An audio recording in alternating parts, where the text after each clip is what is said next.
Hello guys, Ashraf over here. In this video I'm going to present you this 3D printed arcade joystick over here. So this is a very old project of mine 2 years ago, back in 2017. Yes, it has been quite a long time and I finally got a drive to complete this thing. And the idea of this case over here is that you are able to adjust the width of your controller over here between the directional button as well as the pad button here. If you want to have it wide like so, also can. If you want to have it narrow like this, compact, do so as well. And it is connected with M8, any 8mm rod, single 8mm rod will do as well.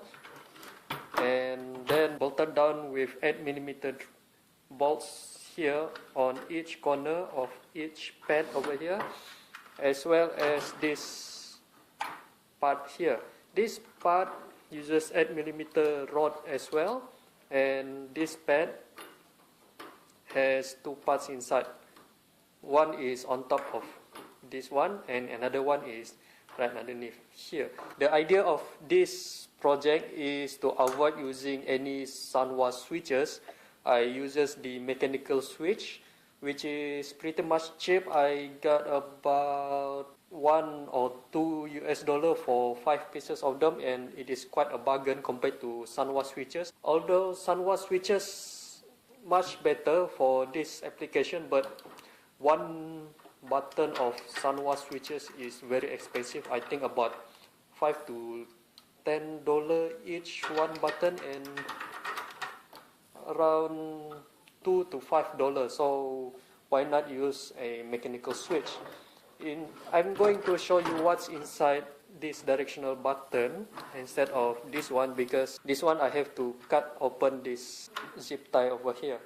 Also, for this one is RetroPie, not really RetroPie. I use Recalbox. Recalbox compared to RetroPie is much easier to use, and also I'm able to use this setup and this arcade joystick connected to the RetroPie's GPIO pins.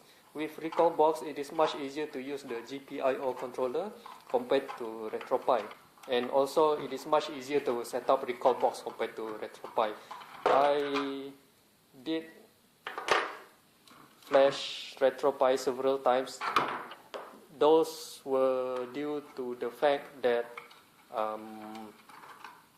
I have to revert the setting, and someone else also messed up the setting and it is unrecoverable, especially on the RetroArch configuration menu.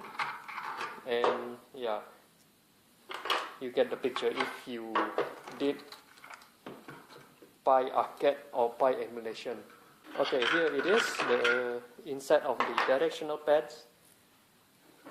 Inside of this stick, this one pretty much longer compared to the conventional one, but inside here I have two parts. Okay, two parts over here, and if you want to assemble one for yourself, is that of course you need to print all of them, and for this stick is slightly tricky to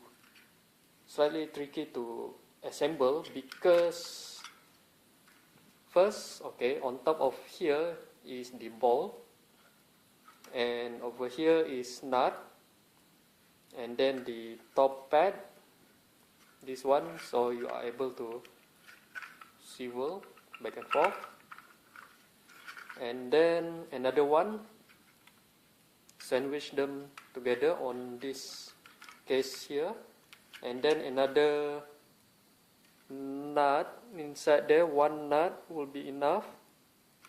Is it one nut? Yes, only one nut, and then a spring washer inside there, that brown part, and then this part, as well as another nut. to clamp it down.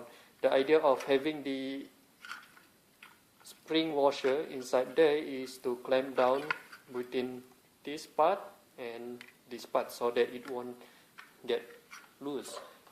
So the inside, which is to hold this button, is that like this. This is the holder. At the side over here is the holder for these mechanical switches.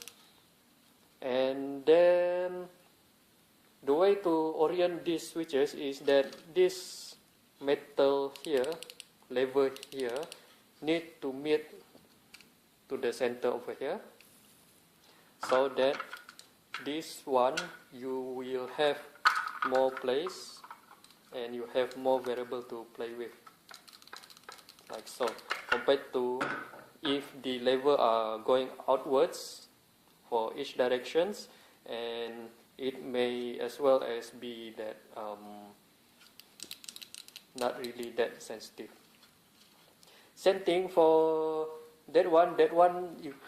For these buttons over here, you can arrange them however you want it to be, and also there's nothing specific for that one. Only this one needs to be specific where the lever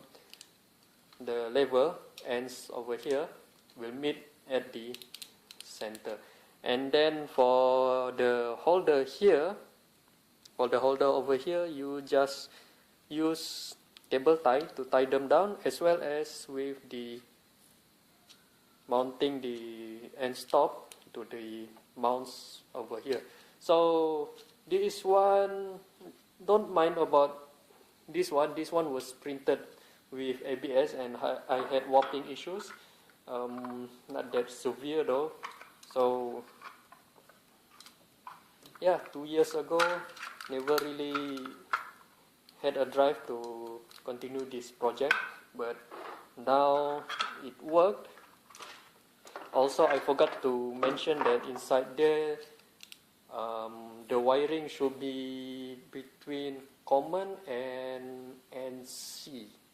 And then the common or the ground will be connected to each other, output as a single wire, which is the black wire.